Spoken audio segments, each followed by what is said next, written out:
saya ingin memberikan pelajaran Alkitab mengenai takut akan Tuhan. Akan ada banyak ayat-ayat yang kita baca. Zaman dahulu, zaman perjanjian lama, tidak ada istilah agama. Tidak ada.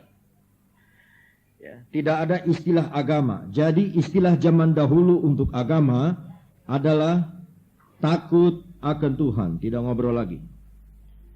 Istilah untuk agama adalah takut akan Tuhan. Sebab apa? Ayat 10 berkata, takut akan Tuhan itu suci.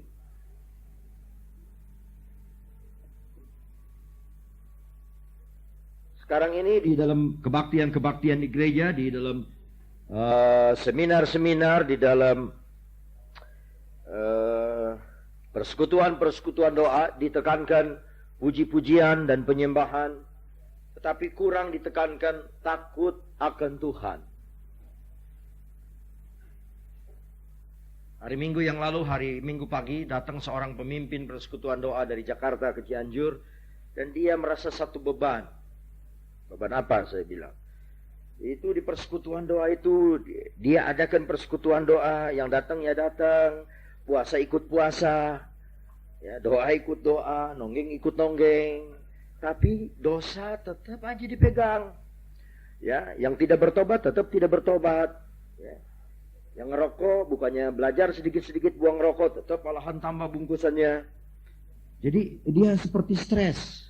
Buat apa saya punya persekutuan doa?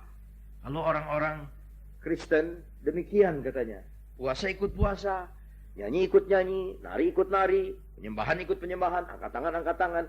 Tapi dalam hidupnya tidak ada perubahan. Saya berkata bahwa problem di jemaat kami juga begitu. Saya rasa di setiap jemaat begitu. Ada banyak gereja minta saya jadi pendetanya. Banyak. Sudah ada 4 gereja. Baru-baru ini terakhir ada 1 tawaran lagi dari Jakarta. Akan dibangunkan gereja. Bagaimana? Pokoknya Pak Ondatu asal mau pindah ke Jakarta. Bikin kebaktian di Jakarta. Kami yang bangun gereja. Pak Ondatu tahu nongol aja. Yang urus, yang ngepel, yang listrik bayar kami semua. Ini ya bisnismen. Pokoknya Pak Ondatu pindah Jakarta. Khotbah sekali seminggu. Minggu pagi aja. Sekali aja. Nah, saya bilang di Cianjur aja jemaat saya, saudara-saudara, kebaktian. Tapi saya tahu, kadang-kadang Roh Kudus bicara sama saya. Itu jemaatmu tuh masih ada yang main dukun. Dan saya merasa berat, ya.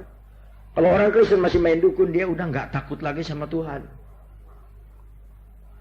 Nggak ada hidup suci lagi, orang itu sudah tidak takut akan Tuhan. Mari kita buka Mazmur 33. Mazmur 33, kita baca ayat 18. Kalau saudara ketemu kata takut akan Tuhan lagi, saudara garis lagi. Ya, ayat 18. Sesungguhnya mata Tuhan tertuju kepada mereka yang takut akan Dia. Garis bawah itu kata takut akan Dia. Kepada mereka yang berharap akan kasih setianya.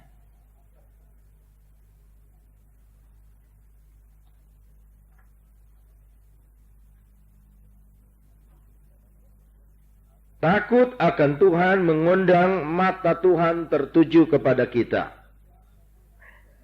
Kata ini disebut kata sesungguhnya, udah pasti.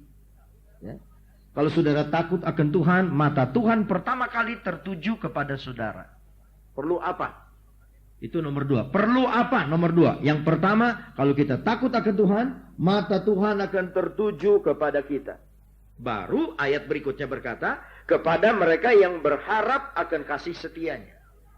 Nah, ini penekanannya mesti seimbang, saudara. Majalah kami itu, majalah Kerajaan Allah, mempunyai moto, memberitakan kebenaran, damai sejahtera, dan sukacita dalam Roh Kudus. Ada orang yang ambil sepotong-sepotong. Majalah Kerajaan Allah harusnya memberitakan damai sejahtera dan sukacita. Nggak mau kebenaran. Dan isinya kadang-kadang majalah Kerajaan Allah itu pedas. Dan orang yang tidak tahu mempelajari apa yang tersurat, apa yang tersirat, main nilai aja. Kok ini isinya kok nggak ada sejahtera, nggak ada sukacita? Sebab apa? Sebab Allah yang kita sembah bukan hanya Allah yang kasih adanya, tetapi Allah yang juga benar. Dan firman Allah katakan kebenaran itu seperti pedang bermata dua, tajam, sakit. Itu kebenaran. Nah, kalau satu dokter berkata sama satu pasien dan berkata, aku bicara kebenaran sama kamu, kamu ada penyakit kanker. Pasien itu tidak bisa berkata itu dokter kejam. Kok dokter kejam? Kamu harus dioperasi. Kok dokter melukai saya? Tidak. Saudara-saudaraku, itu terjadi karena dokter itu mengasihi pasien itu mengatakan yang benar, yaitu ada kanker. Nah, sesungguhnya mata Tuhan tertuju kepada mereka yang takut akan Dia. Belum apa-apa ini, saya belum khotbah, saudara ya. Jangan khawatir, nanti khotbahnya 5 menit terakhir. Fatsal 36 ayat 2. Fatsal 36 ayat 2. Dosa bertutur di lubuk hati orang fasik. Dosa bertutur di lubuk hati orang fasik. Rasa takut kepada Allah tidak ada pada orang itu. Apa bedanya orang jahat dengan orang benar? Orang fasik itu nggak ada takut akan Allah. Di sini tidak dikatakan pendeta, jemaat, tidak. Biarpun dia pendeta, kalau dia tidak ada rasa takut kepada Allah, dia disebut orang fasik. Jadi Tuhan itu, saudara-saudaraku, tidak berat sebelah. Dia katakan apa adanya. Kalau ada di hati kita tidak ada perasaan takut sama Tuhan, maka kita dinilai sebagai orang yang fasik. Ada 3 macam kesetiaan yang Yesus ajarkan dalam Injil Lukas 16. Setia dengan perkara yang kecil, maka aku akan memberikan perkara yang besar. Yang kedua, setia dengan mamon, dengan uang. Yang ketiga, setia dengan hak orang lain. Saudara-saudara, kalau saya memilih majelis gereja, tua-tua sidang, saya lihat dulu kesetiaan mereka. Baru-baru ini saya tegur juga siswa-siswa yang tidur di asrama tanpa pakai spray. Saya panggil, ada 3 orang. Siapa ini yang tidur tanpa pakai spray? Sebab spray sudah dikasih. Ya, om lagi dicuci. Kalau lagi dicuci, kamu jangan tidur di sini tanpa spray. Tunggu sampai spray kering dan disetrika, baru kamu boleh tidur di sini dengan spray. Tanpa spray kamu tidak boleh tidur. Kalau kamu bisa setia dengan perkara yang kecil soal spray, nanti kamu setia dengan perkara yang besar. Kalau kamu setia dengan hak orang lain, nah ini ada uang nih. Ini bukan hak saya, ini hak orang lain. Saudara setia, saudara sampaikan itu kepada orang lain, kepada yang berhak, itu namanya setia. Kalau saudara tahu ini hak orang lain, tapi kita makan juga. Tuhan tidak akan memberikan hak kita sendiri dalam kerajaan surga. Ya, umpamanya saudara sudah tahu ini. Sekarang ada beberapa persekutuan doa sudah mulai menutup pintu kepada 1 atau 2 hamba Tuhan yang sudah ketahuan belangnya. Tidak benar kesaksiannya, tidak benar tingkah lakunya. Dan kalau ada persekutuan doa yang sudah tahu bahwa si A, si B ini perbuatannya nggak beres, masih kasih khotbah, masih mengatur khotbah pada hamba Tuhan yang sudah jelas-jelas tidak betul, saudara-saudara sudah bersatu dengan hal yang tidak baik. Saudara sudah tahu si A ini nggak beres soal keuangannya. Saudara masih ngatur khotbah buat dia, saudara terbabit dengan dosa orang itu. Kalau saudara kasihan cinta kepada orang itu, kasih tahu sama dia, saudara, saya tidak kasih khotbah dulu sebab saya dengar begini sampai beres. Sampai beres. Ada satu orang yang di sini khotbah, di sana khotbah, di sini khotbah, di sana khotbah. Waduh, orang Indonesia kan paling senang dapat kedatangan hamba Tuhan. Enggak ngukur dulu ini dari mana hamba Tuhan ini. Pokoknya hamba Tuhan aja. Siapa, ada backgroundnya, latar belakang apa, enggak tahu. Pokoknya hamba Tuhan aja. Kalau udah bawa Injil, bawa Alkitab, udah hamba Tuhan aja. Mau khotbah di persekutuan dia udah bangga aja. Catat aja, main catat. Saudara, apa saudara tidak takut sama Tuhan? Mengizinkan orang sembarang khotbah? Ya? Tidak takut sama Tuhan. Nah, baru ketahuan. Orang itu punya istri 5. Baru ketahuan. Habis saya nggak tahu bro. Habis nggak, udah kasih tahu. Udah kasih tahu hati-hati. Masih aja. Nah itu ragi nanti bisa nyebar kepada orang yang mendengar. Jadi saudara-saudara, rekan-rekan saya, kawan-kawan saya, kalau saudara-saudara memegang satu persekutuan doa di rumah tangga saudara, hati-hati pilih pembicara. Hati-hati. Saya nggak sembarangan orang bicara di sini. Betul. Nggak sembarangan. Kalau saya sudah tahu betul orang ini berubah betul-betul, ada pertobatannya dan ada nama baik di luar, baru saya izinkan khotbah di sini. Saya percayakan dia wakilkan saya. Tapi kalau dengar sana, dengar sini nggak enak, saya tidak mau. Tidak mau. Sebab saya tidak mau terbabit. Ya, saya tidak mau terbabit. Atasan saya berkata, kalau kamu sudah siap khotbah. Atasan saya berkata, kalau kamu sudah siap khotbah dan sudah siap dan sudah berdoa dengan baik-baik, lalu tiba-tiba ada tamu hamba Tuhan. 2-3 orang. Kebiasaannya kalau ada tamu, khotbah dikasih tamu. Jangan. Kamu yang sudah siap, kamu harus khotbah. Kamu itu kasih saja kolektif. Jaga makanan jemaat. Sampai bilang begitu atasan saya. Nah, saudara-saudara, rasa takut kepada Allah itu adalah sesuatu menjadi trademark, tanda di dalam hati orang yang benar. Di dalam Mazmur 111. Mazmur 111 ini PA ya saudara, jangan kaget. Banyak baca, banyak buka Alkitab. Mazmur 111. Ini pelajaran lebih berat dari kebaktian kedua. Kebaktian kedua agak enteng sedikit. Mazmur 111, saudara-saudara. Kita membaca ayat yang ke-10. Kita baca dulu ayat 5. Dari ayat 4. Perbuatan-perbuatannya yang ajaib dijadikannya peringatan. Tuhan itu pengasih dan penyayang. Diberikannya rejeki kepada orang-orang yang takut akan Dia. Ia ingat untuk selama-lamanya akan perjanjiannya. Saudara bisa bilang haleluya ayat 5. Rejeki itu diberi oleh Tuhan untuk orang yang takut akan Dia. Kalau saudara sebagai orang Kristen seret rejekinya, itu salahnya bukan sama Tuhan, salahnya sama kita. Salahnya sama kita. Bukan salah Tuhan. Kalau kita sebagai orang Kristen, rezeki kita seret. Ingat beberapa minggu yang lalu saya khotbah, tidak pernah orang yang benar, Raja Daud berkata, dulu aku muda, sekarang aku tua, aku tidak pernah melihat orang benar, anaknya meminta-minta roti. Kalau sampai kita sebagai umat Allah, tidak ada rezeki kita seret, mesti ada apa-apa. Salahnya bukan sama Tuhan.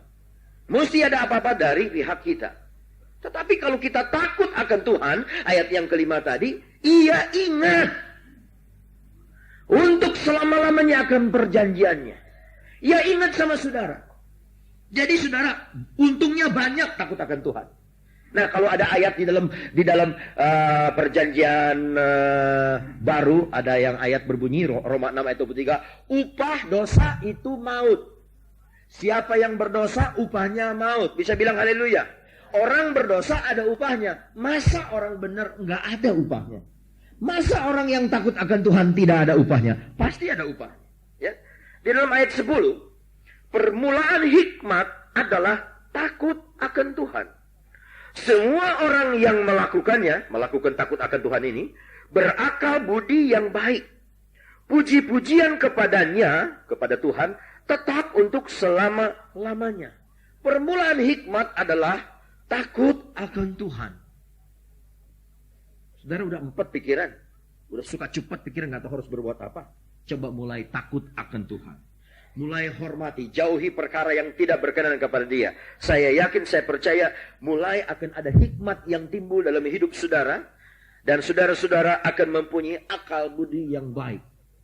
Ini keuntungan-keuntungan dari takut akan Tuhan. Mazmur 119. Ayat. Mazmur 112 dulu. Di bawahnya. Mazmur 112 ayat 1. Haleluya. Berbahagialah orang yang takut akan Tuhan. Haleluya. Saudara nggak ikuti saya. Berbahagialah orang yang takut akan Tuhan. Yang sangat suka kepada segala perintahnya. Kita paling susah diperintah. Paling berat untuk diperintah. Tetapi kalau kita suka diperintah, suka dipimpin oleh Tuhan, maka dikatakan kita menjadi orang yang berbahagia. Di dalam bahasa Ibrani, kata berbahagia di sini disalin dengan 3 arti. 1, berbahagia. 2, beruntung. 3, diberkati. Berbahagia, beruntung, dan diberkati. Kalau kita takut akan Tuhan, kita berbahagia, kita beruntung, dan kita diberkati. Aduh, berat sekarang haleluyanya. Saudaraku, kalau kita takut akan Tuhan, kita akan mendapat berkat, yaitu kita berbahagia, kita beruntung, dan kita diberkati. Puji Tuhan. Mazmur 119. Mazmur 119. Ayat yang ke-38. Teguhkanlah pada hambamu ini janjimu, yang berlaku bagi orang yang takut kepadamu.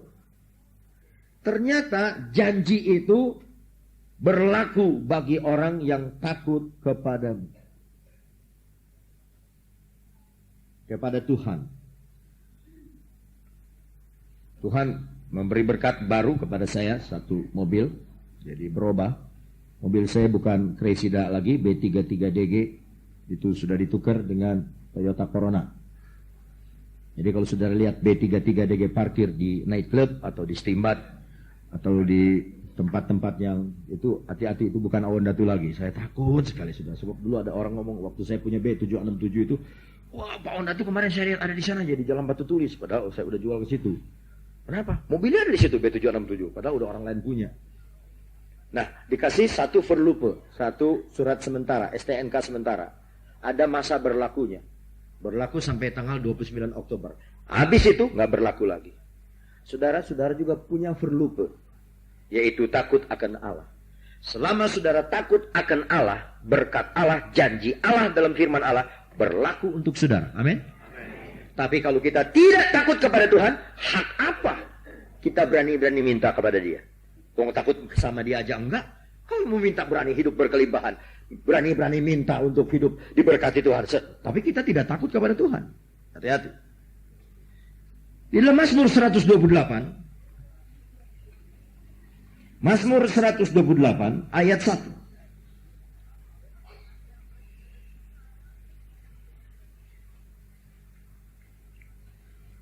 Siapa yang bawa air minum ini, sudah? Dalam kebaktian pertama, siapa? Saya mau tahu. Gak ada. Maria itu kebaktian kedua dia kasih. Apa? Siapa yang suka bawain? Diberkati Tuhan. Ada satu sus bilang, aduh, kalau Pak Ondatu lagi minum, di mimbar nikmat gitu. Berbahagialah setiap orang yang takut akan Tuhan, yang hidup menurut jalan yang ditunjukkannya. Jadi takut akan Tuhan itu hidup menurut jalan yang ditunjukkannya.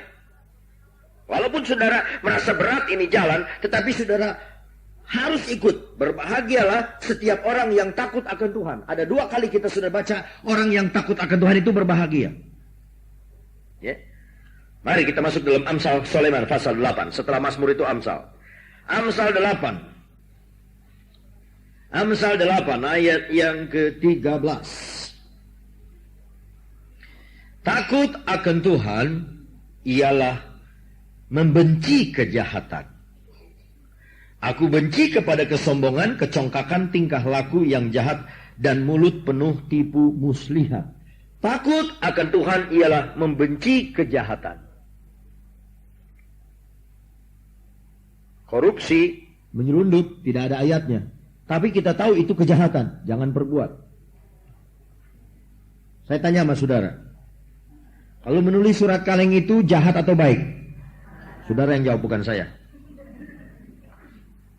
Ya. Takut akan Tuhan ialah membenci kejahatan. Tambah hari, tambah cinta Yesus. Cinta Yesus, cinta Yesus. Mari nyanyi sembari igel-igelan nyanyinya. Tambah hari, tambah ku percaya. Tambah hari, tambah benci dosa. Nah ini. Jadi kalau kita tambah hari ikut Tuhan, bukan hanya tambah maju dalam iman, tambah benci kepada dosa. Sebab kita takut akan Tuhan. Amsal 9 ayat 10. Amsal 9 ayat 10. Permulaan hikmat adalah takut akan Tuhan dan mengenal yang maha kuasa adalah pengertian. Takut akan Tuhan bukan berarti kita jauhkan diri dari Tuhan, lari daripada Dia. Takut, bukan. Takut di sini berbicara hormat dan melakukan perintah-perintahnya dalam pengenalan kita akan Tuhan. Saya kasih praktekkan. Kalau kita takut akan Tuhan, kita nggak akan bercerai sama istri. Kalau kita takut sama Tuhan, nggak mungkin kita melawan suami. Kalau kita takut sama Tuhan, nggak mungkin kita nyeleweng. Kalau kita takut sama Tuhan, nggak mungkin kita berbuat salah, berbuat dosa. Kalau kita takut akan Tuhan, saudara-saudara, kita memikirkan perkara-perkara yang rohani. Kalau kita takut sama Tuhan, nggak mungkin kita ada pada jalan yang nyeleweng. Nggak mungkin. Sebab dikatakan mengenal yang maha kudus adalah pengertian. Yang maha kudus, kalau kita mau mengenal perkara-perkara yang suci, maka akan ada pengertian yang dalam kehidupan kita. Amsal 10. Amsal pasal 10, saudara-saudara, kita baca ayat 27. Takut akan Tuhan memperpanjang umur, tetapi tahun-tahun orang fasik diperpendek. Ini kebenaran yang baru. Saudara mau tahu obat panjang umur? Itu takut akan Tuhan. Sekarang banyak di toko-toko obat-obat ginseng dari Korea. Korea, ginseng. Nama obatnya obat anti tua. Dan banyak orang Indonesia beli itu. Obat anti tua. Saya pikir-pikir Indonesia juga nggak kalah. Kita juga punya obat. Jamu awet muda. Yang satu anti tua, yang satu awet muda. Tapi saya mau kasih tahu, tidak ada obat panjang umur. Hanya satu saja. Mungkin dia anti tua obatnya, tapi panjang umur belum tentu. Hanya satu obat panjang umur. Takut akan Tuhan. Orang fasik hidup diperpendek katanya. Tahun-tahun diperpendek. Tapi orang yang benar, orang yang takut akan Tuhan, diperpanjang umurnya. Memperpanjang umur, saudara tahu kata memperpanjang umur, takut akan Tuhan memperpanjang umur, itu umpamanya segini, ini karet gelang segini. Saudara bisa melarkan. Itu artinya memperpanjang. Saudara umpamanya udah ditentukan sama Tuhan, udah dari sononya udah ditekan kontrak 60 tahun. Begitu 60 tahun, go back. Ya, out dari udara. Tapi karena saudara hidup takut akan Tuhan, senang si Tuhan. Maaf Tuhan pakai si. Tuhan itu senang. Anakku ini kok takut kepadaku, hormat kepadaku. Perpanjang umurnya, diperpanjang. 5 tahun, 65. Saudara nggak tahu, sudah takut akan Tuhan aja waktu umur 30 tahun. Nah, hari Sabtu saya khotbah, jangan nyeletuk saudara kalau lagi saya ngomong. Hari Sabtu saya khotbah di Gereja Kristus Ketapang. Ulang tahun yang ke-60 tahun Gereja Kristus Ketapang. Aduh, saya baru umur 40. Jadi waktu saya lahir, Gereja Kristus Ketapang udah umur 20 tahun. Saya perhatikan ada satu hamba Tuhan, Boksu Paulus Kurniawan. Saya bilang sama majelis gereja, ini Boksu umur berapa? 85 tahun. Masih sehat. Saya yakin itu dari Tuhan. Amin, saudara. Masih sehat 85 tahun. Itu yakin dari Tuhan. Jadi takut akan Tuhan itu memperpanjang umur. Umur yang udah biasa begini diperpanjang oleh saudara sendiri. Tapi itu umur juga bisa diperpendek oleh kelakuan kita sendiri. Yaitu kalau kita menjadi orang-orang fasik, orang-orang yang jahat. Puji Tuhan. 14 Amsal ayat 26. Amsal 14 ayat 2 dulu. Ayat 2 dulu.